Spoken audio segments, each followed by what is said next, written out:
Praise the Lord. கர்த்தருடைய பரிசுத்த நாமத்துக்கு மகிமை உண்டாவதாக. இன்றைய நாளுக்கான இறை வாக்கியம் ஆதியாகமம் 7ஆம் அதிகாரம் 16ஆம் வசனம்.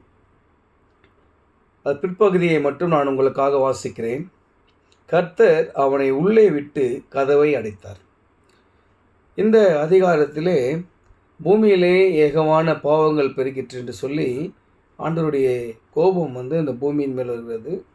அதற்கு அழைப்பு நோவாவுக்கு வருகிறது. நோவாவுக்கு ஒரு பேழையை செய்ய சொல்கிறார். அந்த பேழை இப்படியெல்லாம் செய்யணும்னு சொல்லி அளவுலேருந்து எல்லாமே கர்த்தர் சொல்கிறாரு.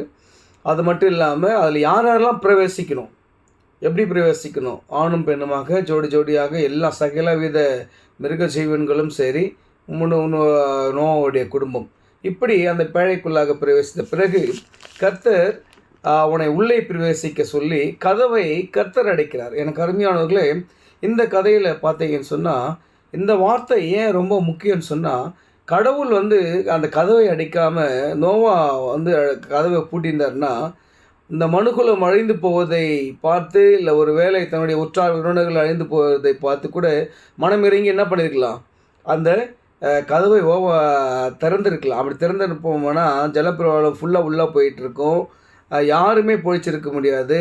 அது பூமி ஃபுல்லாக என்ன பண்ணியிருக்கோம், ஜலத்தினால அழிக்கப்பட்டிருக்கும். அதனால தான் கர்த்தர் என்ன பண்ணுறாரு, கதவை அடைக்கிறார். எனக்கு அருமையானவர்களே, இன்னும் நமக்கு கூட அநேக இடங்களிலே நாம் ஒரு சில விஷயங்களை நோக்கி செல்லும்போது அந்த தடைகள் ஏற்படும்.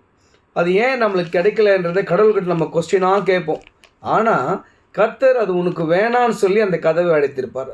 ஏன்னா நம்ம நினைப்பதை விட நல்ல அழகான ஒரு காரியத்தை கர்த்தர் நமக்கு நிறைவேற்றுவார், சிறப்பான காரியத்தை கொடுப்பார். நம்ம ஒரு விஷயத்தை இப்படி பண்ணலான்னு கொஞ்சம் பேசிக்காக நினச்சி வச்சுருப்போம், அது தடைப்பட்டு போகும். பிற்காலத்திலே கொஞ்சம் காலம் சென்ற பிறகு நம்ம நினைப்பதை விட ரொம்ப சிறப்பாக ரொம்ப பிரம்மாண்டமான ஒரு காரியம் அந்த விஷயத்தில் நம்மளுக்கு நடைபெறும். இது கடவுளுடைய சித்தம். அதனால் நம்முடைய வாழ்க்கையில் நாம் நம்முடைய தேவைகளை நோக்கி ஓடும்போதும் சரி, இல்லை மற்றொரு தேவைக்காக நாம் ஜபிக்கும் போதும் சரி, ஏன் இதை கைக்கூடி வரலன்னு சொல்லி நம்ம கேட்குறத விட்டுட்டு ஆண்டவர்கிட்ட நீங்கள் அனுதினமும் சொல்லணும். சொல்லிவிட்டு நீங்கள் என்ன பண்ணுங்கள், விசுவாசத்தோடு காத்திருங்க. கர்த்தர் அந்த கதவை நம்ம கேட்குறதுக்கு நம்ம கர்த்தருக்கு சித்தமானால் அதை திறந்து கொடுப்பார். அப்படி கர்த்தருக்கு சித்தம் இல்லைன்னா அதை அடைப்பார். அதற்கு பதிலாக சிறப்பான ஒன்றை கொடுப்பார். அருமையானவர்களே, விசுவாசிங்க. கண்டிப்பாக கர்த்தர் நம்முடைய வாழ்க்கையில் அநேக காரியங்களில் சிறப்பான ஒன்றை தரப்போகிறார். கர்த்தர் உங்களை ஆசீர்வதித்து பெருக செய்வாராக. ஆமென்.